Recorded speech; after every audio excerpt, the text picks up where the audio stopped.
A young musician, his face a mask of terror and determination, lifts his shattered guitar high. Across from him, a centuries-old vampire hisses, his eyes burning with ancient evil. With a desperate cry, the musician brings the silver inlaid guitar down, smashing it into the vampire's head. The creature screams in agony as the silver burns its flesh. A young musician's guitar becomes his only weapon against a centuries-old vampire. But how did a juke joint in 1932 Mississippi become a battlefield between the living and the undead? To understand this moment, we need to go back to where it all began. Hey everyone, if you enjoy movie breakdowns like this, hit that subscribe button and the bell icon. It really helps the channel grow. Mississippi Delta 1932.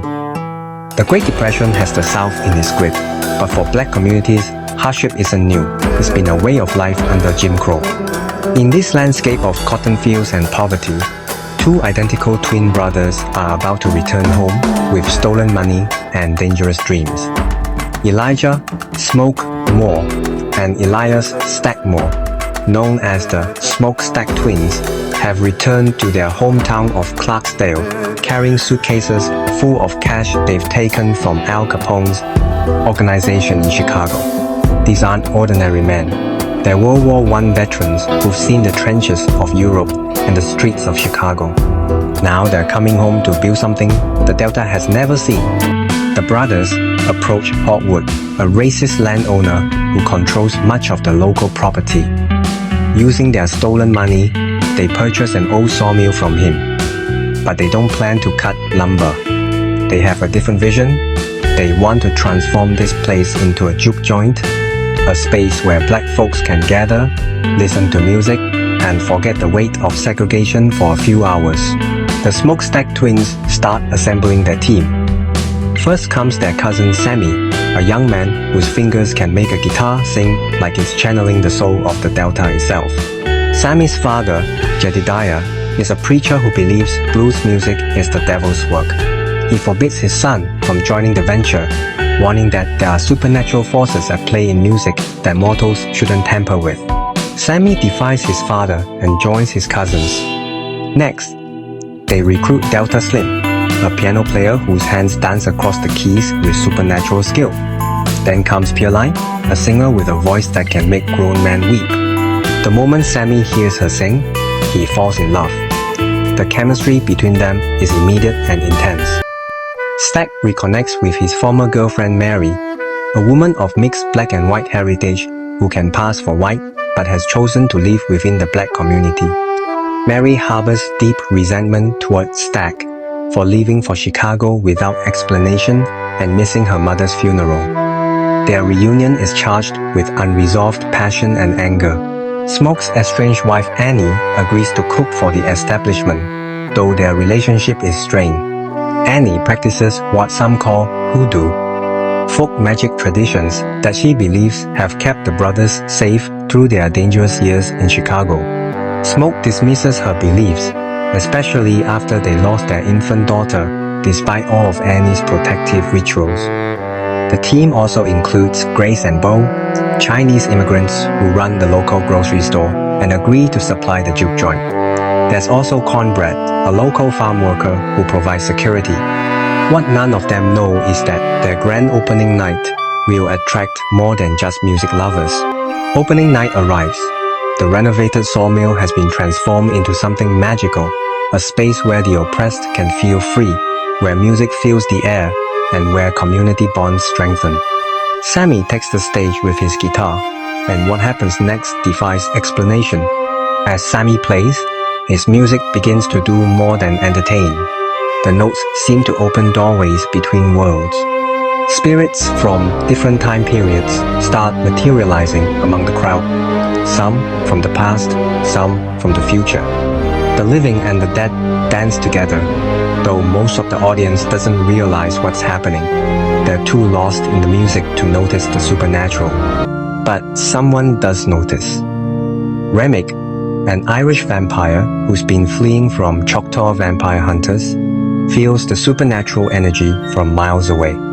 He's been in the area for weeks, turning locals into vampires, including 2 members of the Ku Klux Klan. Now, he's drawn to this source of otherworldly power. Remick arrives at the Juke joint with his newly created vampire followers. He's smooth and charming, offering money and entertainment in exchange for entry. He praises Sammie's musical abilities, recognizing them as something far beyond normal human talent. The Smokestack twins sense something wrong about these strangers. Their instincts, honed by years of survival in dangerous situations, tell them to be cautious. They hesitate to let Remick's group inside, and this hesitation might have saved everyone if events had unfolded differently. Mary makes a decision that changes everything. She knows the Juke joint needs money to survive, and she believes they can't afford to turn away paying customers. Against the brothers' instincts, she goes outside to negotiate with Remick directly. This proves to be a fatal mistake.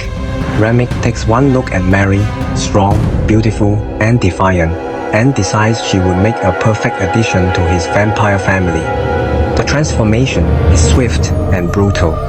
Mary doesn't just become a vampire, she becomes something twisted, losing the warmth and humanity that made Stack fall in love with her. When Mary returns to the Juke joint, she appears normal at first. Stack, still in love and hoping to reconcile, doesn't suspect anything when she approaches him with a seductive smile. She draws him close, kisses him, and then bites deep into his neck. Stack dies quickly, his blood draining as his brother watches in horror.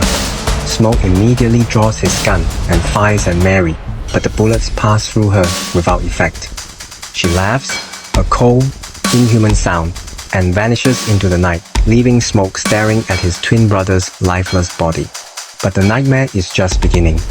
Outside, Remick and his growing vampire army are systematically attacking the Juke joint's customers as they leave. Each person they catch becomes another vampire, and the undead army grows larger with every victim. Bo, the Chinese grocer, is among those turned. Stack returns, but he's no longer the man his brother knew. He's become a vampire, driven by bloodlust and supernatural hunger. Annie, however, is prepared for this. All those folk magic practices that Smoke had mocked prove to be real and effective. She throws pickled garlic juice on Vampire Stack, and he screams and retreats as if hit with acid. Annie quickly educates the survivors about vampire lore. Only silver or wooden stakes can kill them, and vampires cannot enter buildings without an invitation. She also reveals that Remick has been turning members of the local KKK, creating an army of racist vampires. Conrad, who was working security outside, has also been turned. Now, the Juke joint is surrounded by vampires, and the survivors are trapped inside with limited defenses. Remick decides it's time for direct negotiation. He approaches the Juke joint and makes his offer: eternal life, freedom from racism, and power beyond imagination. But his real demand is specific. He wants Sammie to use his supernatural musical abilities to call back the spirits of Remick's lost vampire clan. The vampire also reveals crucial information. Hawkwood, the landowner who sold them the property, is actually the secret leader of the local KKK chapter. He's planning to attack the Juke joint at sunrise with a lynch mob. The survivors are caught between vampires and the clan, facing supernatural evil and human hatred simultaneously. When the survivors refuse Remick's offer, he escalates his tactics. He goes after Grace, threatening her young daughter to force compliance. Grace makes the ultimate sacrifice, as she deliberately provokes the vampires and invites them into the Juke joint, breaking the one supernatural protection the survivors had left. What follows is chaos. The vampires pour into the building, and a desperate battle begins. Grace fights with everything she has, but falls to the vampire assault. Annie, who has been the spiritual backbone of the community, dies defending the people she loves. Delta Slim, whose piano playing brought so much joy, becomes another casualty in this supernatural war. Smoke, Sammie, and Pearline attempt to escape, but Remick and Vampire Stack are waiting for them. This sets up the most emotionally devastating confrontation of the night, brother against brother, with one trying to save the other's soul while the other is completely lost to bloodlust. Meanwhile, Sammie and Pearline face Remick. The ancient vampire bites Pearline, and she begs Sammie to run and save himself. But Sammie refuses to abandon her. He grabs his guitar, the same instrument that started this supernatural nightmare, and discovers that its inlays are made of silver. This is the moment we saw at the beginning. The final confrontation is brutal and decisive. Sammie uses his silver inlaid guitar as a weapon, smashing it into Remick's head with all his strength. The vampire staggers, wounded but not dead, until Smoke arrives with a wooden stake and drives it straight through the monster's heart. As the sun rises, something both beautiful and terrible happens. All the vampires, including Stag, begin burning in the sunlight, turning to ash and blowing away on the morning breeze. Stag is finally free from his curse, but he's also gone forever. Smoke tells Sammie to run, to get as far away from this cursed place as possible. Then he makes a heroic and suicidal decision. He goes after Hawkwood and his approaching KKK lynch mob alone. Smoke kills them all, but pays the ultimate price. As he dies, he sees visions of Annie and their baby daughter, finally at peace. Sammie, wounded and traumatized, makes it back to his father's church. Jedediah begs his son to give up music, to seek salvation and forget this nightmare. But Sammie cannot abandon the art that defines his soul, even knowing its supernatural dangers. He takes his guitar and walks away from the church, choosing his music over safety. Now, 60 years later, we return to where our story began, but with a new understanding.